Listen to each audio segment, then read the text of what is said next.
صحیح بخاری میں حضرت جریج کا ذکر فرمایا کہ جریج نفل پڑھ رہے تھے، ماں نے آواز دی، وہ آ نہیں سکے، نماز میں تھے، ماں ناراض ہو گئی، اس نے ہاتھ اٹھا کے کہا اللہ یہ اتنی دیر تک مرے نہ جب تک کسی بری عورت کا منہ نہ دیکھ لے۔ کسی اور کی دعا کے لیے سند نہیں ہے کہ وہ تیرے حق میں ضرور قبول ہوگی، لیکن ماں باپ کی دعا کے لیے میرے نبی پاک نے سند بیان کی ہے۔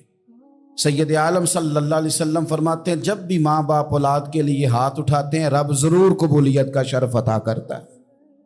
تو جہاں سند موجود ہے نا، کچھ افتتاح ابا جی سے بھی کرا لینے چاہیے، کچھ کام شروع کرنے سے پہلے صرف اماں سے ہی دعا کرا لینی چاہیے۔ یہ والا افتتاح بھی بڑے کام کا ہے کیونکہ یہاں سند بیان کر دیا میرے نبی کریم۔ تو جناب جریج کی ماں ناراض ہو گئی، کہنے لگی اللہ اس نے میری بات نہیں سنی۔ اب تھے تو وہ نیک، لیکن رب کریم کی حکمت کا تقاضا ہے، ماں کی دعا کو بھی قبول کرنا تھا، اللہ نے آزمائش میں مبتلا کر دیا۔ والدہ تو چلی گئیں، وہ ایک خیمے میں، ایک کٹیا میں، ایک جھونپڑی میں عبادت کرتے تھے، اللہ کو یاد کرتے تھے، رب رب کرتے تھے، اور لوگ ان کی بڑی تعریف بھی کرتے تھے، لوگ ان کے ارادت مند بھی تھے، عقیدت مند بھی تھے، اہل محبت بھی تھے۔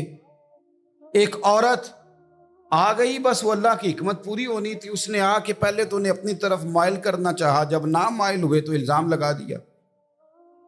یہ ہمارے دور کا تقاضا ہے، لوگ پہلے آپ کو اپنے حق میں قائل کرتے ہیں، اپنی فرما برداری میں لانا چاہتے ہیں، اگر آپ نہیں آتے تو پھر وہ آپ کو مجرم قرار دے دیتے ہیں، یا میرے ساتھ چل ورنہ پھر میں تیرے خلاف پراپوگنڈا کروں گا۔ دو ہی باتیں، پہلے اس نے قائل کیا، جب جناب جنیج قائل نہ ہوئے تو اس نے قریب ایک چرواہا تھا، اس چرواہے کے ساتھ جا کے منہ کالا کیا، مقررہ وقت پہ بچہ پیدا ہو گیا۔ لوگوں نے کہا کس کا ہے؟ کہنے لگی اس خانقاہ میں، اس حجرے میں عبادت کرنے والے کا ہے۔ اگر کسی دیندار پر ذرا سا بھی الزام لگ جائے تو آپ یقین کریں کہ بڑے بڑے خوفناک لوگ بھی نیک ہو جاتے ہیں، جن کا اپنا سارا ماضی کالا سیاہ ہو وہ بھی اجالوں کے راہبر بن جاتے ہیں، جن کی اپنی زبانیں ساری زندگی آلودہ رہی ہوں وہ بھی بڑے بڑے اعلیٰ سچ بولنے لگتے ہیں۔ اعلیٰ کچے میرے مکان کی دیوار کیا گری، لوگوں نے تو میرے صحن میں رستے ہی بنا لیے۔ بڑے لوگ آ جاتے ہیں پھر بڑا کچھ کرتے ہیں اور بڑے بڑے خوفناک جملے کستے ہیں، بس کو نقطہ جو ہاتھ آ گیا ایسا جیسے گرنے کا انتظار کر رہے تھے۔ اب جناب لوگ اٹھے، احتجاج شروع ہو گیا، شور پڑ گیا، یہ بابا بڑا نیک بنتا تھا، نفل پڑھتا تھا، عبادتیں کرتا تھا، دیکھو اس کا حال کیا ہے کہ اس نے ناجائز بچہ پیدا کیا۔ بغیر تحقیق کے میں کہہ چکا ہوں کہ الجھے الجھے بکھرے بکھرے روز و شب دیکھے گا کون، لوگ تیرا جرم دیکھیں گے سبب دیکھے گا کون۔ لوگ تیرا جرم دیکھیں گے سبب کوئی غور نہیں کرتا کہ وجہ کیا تھی۔ او بھائی کچھ تو مجبوریاں رہی ہوں گی، یوں ہی کوئی بے وفا نہیں ہوتا۔ الزام لگا دیا، شور ہوا، احتجاج ہوا، دنیا کٹھی ہوئی، ان کا انہوں نے حجرہ گرا دیا، مارا بھی، پیٹا بھی، ایک نیک آدمی کو بدنام بھی کیا، برا بھلا بھی کہا، گالیاں بھی دی، جو کر سکتے تھے کیا۔ اب جب سزا دینے لگے نا تو جناب جریج کہنے لگے تھوڑی سی اجازت دیتے ہو، مار تو تم نے دینا ہی ہے۔ کہا جناب ٹھیک ہے دیتے ہیں۔ انہوں نے کہا صرف 2 نفل پڑھنے ہیں۔ اب وہ نفل پڑھ رہے تھے تو لوگ اس وقت بھی کہہ رہے تھے فراڈ ہی کر رہا ہے، دھوکہ ہی دے رہا ہے، چونکہ ذہن بن گیا نا، بدگمانی آ گئی۔ انہوں نے 2 نفل پڑھ کے ہاتھ اٹھائے، کہا اللہ جانا تو میں نے ہے، پر اس رسوائی کے ساتھ جنازے تک نہیں خراب ہو جاتے، قبریں تک نہیں لوگ بدنام کر دیتے، کہ اللہ جانا تو ہے پھر اس رسوائی کے ساتھ، تو میری مدد فرما، اب تو میرا کیس تیری ہی عدالت میں ہے، تو رحمت کا دروازہ کھول۔ ہاتھ اٹھائے، دعا مانگی، نفل پڑھے، پورے مجمع پہ نظر دوڑائی، کوئی نہیں تھا سپورٹ کرنے والا۔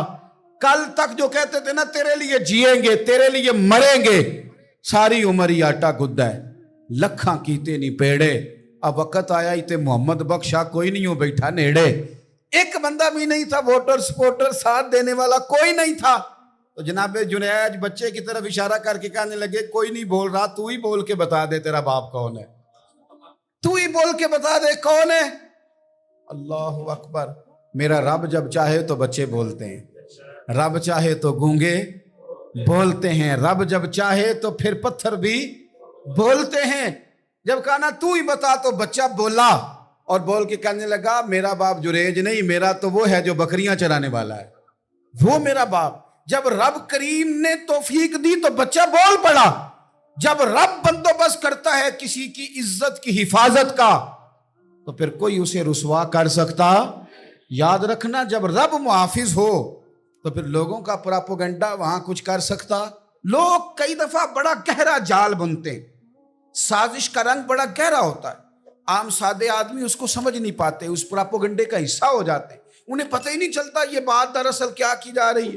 یہ کتنی گہری حسد کی آگ ہے جس کو لوگ بغض کے ساتھ ہوا دے رہے ہیں، اپنی عداوت کے ساتھ اس کو زیادہ جلا رہے ہیں۔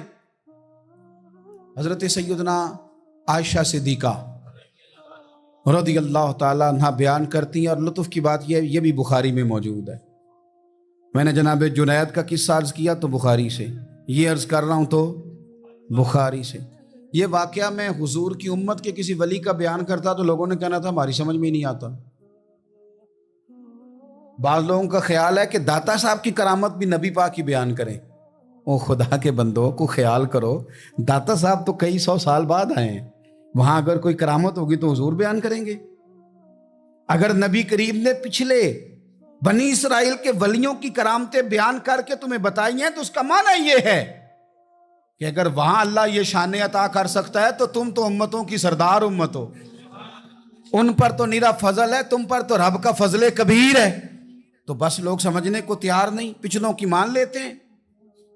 جناب آصف بن برخیہ کی کرامت جو سورہ نمل میں آئی وہ تو مانیں گے، پر غوث پاک کی کرامت یہ پتہ نہیں عجیب فلسفہ ہے، اور کس طرح کا فلسفہ ہے، یہ سمجھ سے بالاتر ہے کہ بنی اسرائیل کا کوئی ولی ہو تو اس کی کرامت ہو سکتی ہے، اور نبی پاک کی امت کا ہو تو اس کی ہو ہی نہیں سکتی۔ کیا معنی ہے اس بات کا؟ اور لوگ ہیں کہ داد و تحسین دے رہے ہیں، واہ واہ کر رہے ہیں۔ اللہ تعالیٰ سمجھنے کی توفیق عطا فرمائے۔ حضرت عائشہ صدیقہ رضی اللہ تعالیٰ عنہ فرماتی ہیں ایک عورت تھی اور اسے نبی پاک صلی اللہ تعالیٰ علیہ وسلم نے وہ کلمہ پڑھ کے مسلمان ہوئی، مدینہ طیبہ آ گئی تو حضور نے مسجد نبوی شریف میں اس کے لیے مکان، ایک سادہ سا کمرہ ساتھ مسجد کے بنوا دیا، وہیں رہنے لگی۔ اکثر وہ سیدہ طیبہ کے پاس آتی تو حضرت عائشہ صدیقہ رضی اللہ تعالیٰ عنہ فرماتی ہیں وہ بڑی باتیں سناتی اور آخر میں کہتی وہ ہار والا دن بھی بڑا عجیب دن تھا، اور میرے رب کی قدرتوں کا دن تھا، وہ بھی بڑا عجیب دن تھا۔ سیدہ عائشہ صدیقہ رضی اللہ تعالیٰ عنہ ایک دن فرمانے لگی کہ تو ہار والے دن کا بڑا ذکر کرتی ہے، وہ کیا دن تھا؟ تو خاتون کہنے لگی اماں جی وہ دن تھا جب میرے رب پر بھروسہ اور مضبوط ہو گیا، جس دن میرا اپنے رب پر توکل اور بڑھا، میرے ایمان میں یقین میں اور پختگی آئی۔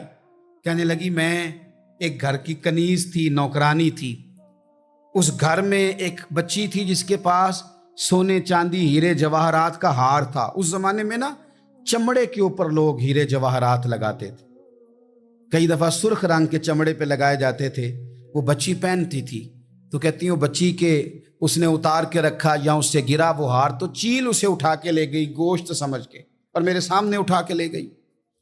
گھر والوں نے مجھ سے پوچھا، یہ بخاری میں موجود ہے، گھر والوں نے پوچھا مجھ سے کہ وہ ہار کہاں ہے، تو میں نے کہا چیل اٹھا کے لے گئی۔ گھر میں کچھ چوری ہو جائے تو سب سے پہلا الزام کس پہ لگتا ہے؟ ملازمین پہ۔ کہتے انہوں نے مجھے بڑا مارا، بڑی تکلیف تھی، حتیٰ کہ میری شرمگاہ تک کی تلاشی، میری عزت اتنی خراب کی میں بتا نہیں سکتی۔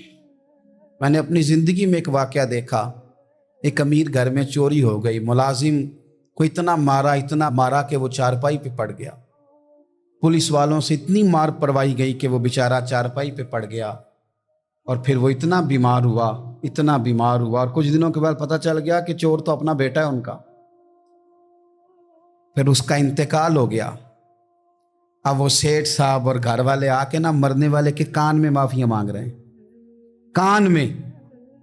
تو میں نے ان سے پھر کہا تھا کہ یہ تو اب چلا گیا ہے، تمہارا زور چلتا تھا نا تو تم نے قانون خریدا اور تم نے اسے جس نہ ہو سکا تم نے اسے مار پڑوائی، تمہارے پاس جو عدالتیں تھیں تم نے وہاں کاروائی کی، اب ایک عدالت قیامت کے دن لگے گی۔ یہ کمزور تھا نا، کچھ کر نہیں سکا۔ میرے نبی پاک صلی اللہ علیہ وسلم نے فرمایا سن لو، اگر سینگ والی بکری نے بغیر سینگ والی بکری کو تکلیف دی ہوگی نا تو قیامت کے دن اسے بھی بدلہ دینا پڑے گا.